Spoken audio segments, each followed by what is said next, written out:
देखो, मुद्दे तो अनेक हैं।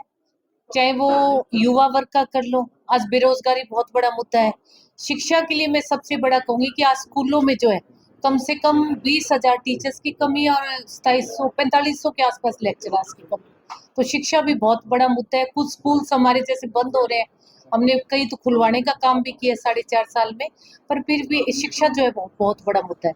तो मुकाबला तो जब 4 प्रतिद्वंदी आएंगे तो हर प्रतिद्वंदी अपने आप को मुकाबले में समझता है। वो लोगों ने डिसाइड करना है और अभी किसी का आप जजमेंट नहीं निकाल सकते। अभी नॉमिनेशंस फाइल हो रहे हैं, अभी 6 लास्ट डेट है। उसके बाद इलेक्शंस का पता चलेगा 10 तारीख के आसपास। मैंने अभी कहा था कि लोग आएंगे, लोग जाएंगे, लोगों का आने और जाने का सिलसिला जो है वो यूं ही चलता रहेगा। हम हैं, कार्यकर्ता हैं, और ये जननायक जनता पार्टी यूं ही चलती रहेगी हमेशा। जी, एक ही परिवार से 3 लोग इस चुनावी मैदान में हैं, तो जीत किसकी होगी? मैं तो पहले दिन से मैंने कहा इस क्वेश्चन का आंसर देते देते, देखो तीनों लोग हैं तो अपनी अपनी पार्टियों से हैं। अगर रणजीत चाचा जी आए हैं तो वो बीजेपी से आए हैं, मैं आई हूँ तो जननायक जनता पार्टी से आई हूँ, वो आई है तो इनेलो से आई है। तो तीनों के अलग अलग खुद की पार्टियों की विचारधारा है। तो इसमें अगर हम एक ही जॉइंट फैमिली होती और एक दूसरे के सामने अगर हम निर्दलीय लड़ते तो वो हमारे लिए शर्म की बात थी। और बहुत लंबे टाइम से रणजीत चाचा जी तो देखो जो देवीलाल के टाइम से कांग्रेस में थे, कोई नई बात तो है नहीं। जब फादर के सामने वो कांग्रेस में थे तो वो कांग्रेस ही थे कट्टर। अब जाके उन्होंने बीजेपी ज्वाइन की, पहले वो निर्दलीय बने। जो दूसरे हैं वो भी लंबे टाइम तक तो कांग्रेस ही थे कट्टर, इनेलो वाली। अब जाके उनको मेरे को लगता है 9 साल मुश्किल से हुए कि वो इनेलो में आई है। और तो ये अपनी अपनी पार्टी है, सबके अपने अपने विचारधारा है, अपने अपने सबके प्लान्स हैं। तो कोई तो जहाँ जा रही हूँ, मुझे इस चीज की खुशी है कि पुरुषों के साथ साथ महिलाओं में बहुत जोश है। महिलाएं पहले भी मेरे साथ खड़ी थी, जब मैंने हरी चुनरी चौपाल की थी तो महिलाओं ने मेरा बहुत साथ दिया था। महिलाओं की वजह से मुझे लगता है कि मैं विधानसभा पहुंचने में मेरे को बहुत जो है आसानी हुई। और आज भी मैं कहती हूँ कि मेरे उसमें 50% की भागीदारी जो है वो महिलाओं की। आपके माध्यम से पूछना चाहूंगी कि जो किसान है वो हमारे भाई बंधु है। देखो दुष्यंत के लिए पता नहीं लोग क्या क्या कह रहे हैं, तो मैं एक चीज पूछना चाहूंगी, दुष्यंत को जापान में तो पैदा हुआ नहीं, ठीक है ना, वो पाकिस्तान में पैदा हुआ। दुष्यंत हरियाणा का वासी है, चोई देवलाल का वंश है। जिसने जिस चोई देवलाल ने सारी उम्र किसानों के हकों की लड़ाई लगी, ये वही दुष्यंत चौटाला है ना, कि जिसने पार्लियामेंट में जाके, सांसद तो पहले से बनते आ रहे हैं ना, लंबे टाइम से सांसद, किसी ने ट्रैक्टर लेके संसद में जाने की हिम्मत की है?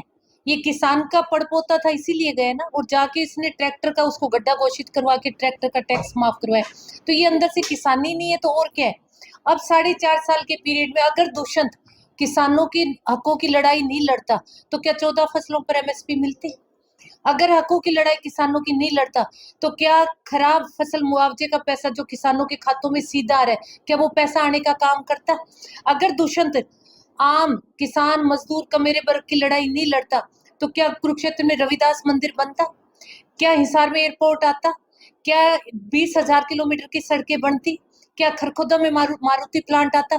कितनी चीजें हैं जो सरकार में साथ रह के दुष्यंत ने लाने का काम किया। नहीं तो ये सरकार पहले भी 5 साल बनी थी ना बीजेपी की। उसमें उसमें आप नहीं, पहले भी 5 साल बनी है ना, पर लेके तो नहीं आई ना 14 फसलों पर। अब लेके आए तो कहीं ना कहीं तो दुष्यंत का योगदान है ना। फिर भी मैं एक बात आपके माध्यम से जरूर कहना चाहूंगी कि लोग कहते हैं कि किसानों का साथ नहीं दिया। मैं 4.5 साल खुद एक महिला होने के बावजूद भी बाडड़ा में मैं हमेशा किसानों के साथ धरने पे बैठी हूँ 4.5 साल। अगर आपको विश्वास नहीं होता तो हमारे किसान प्रधान है हरपाल जी, आप उनसे पूछो कि मैं कौन से धरने पे किसानों के साथ नहीं बैठी। जब उन्होंने मुझे कहा कि मंडी में शेड नहीं है जी, वो धरने पे बैठे, मैं उनके साथ बैठी।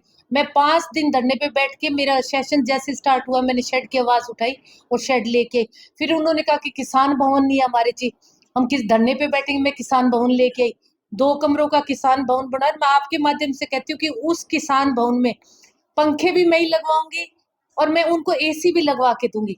फिर किसान धरने पे बैठे जी, ये दक्षिण हरियाणा के जो धरना जो था हमारा चला। मैं विधानसभा गई, मैंने आवाज उठाई और मैंने पूरे बारडा बारडा की आवाज थी, पूरे दक्षिण हरियाणा के लिए मैं 12 कनेक्शंस लेके आई। जब हम 24 घंटे किसानों के साथ हैं तो ये दुष्प्रचार जो लोग कर रहे हैं ना, ये थोड़े दिन की इनकी हवा है।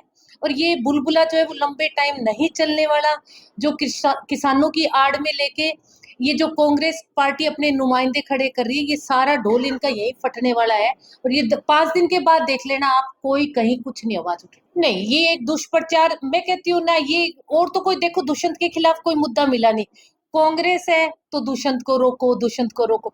बीजेपी है तो दुष्यंत को रोको, दुष्यंत को रोको। अगर अदर पार्टीज है तो दुष्यंत को रोको। तो कहीं ना कहीं मैं बार बार कहती हूँ कि कहीं ना कहीं इस दुष्यंत चौटाला में कुछ तो है।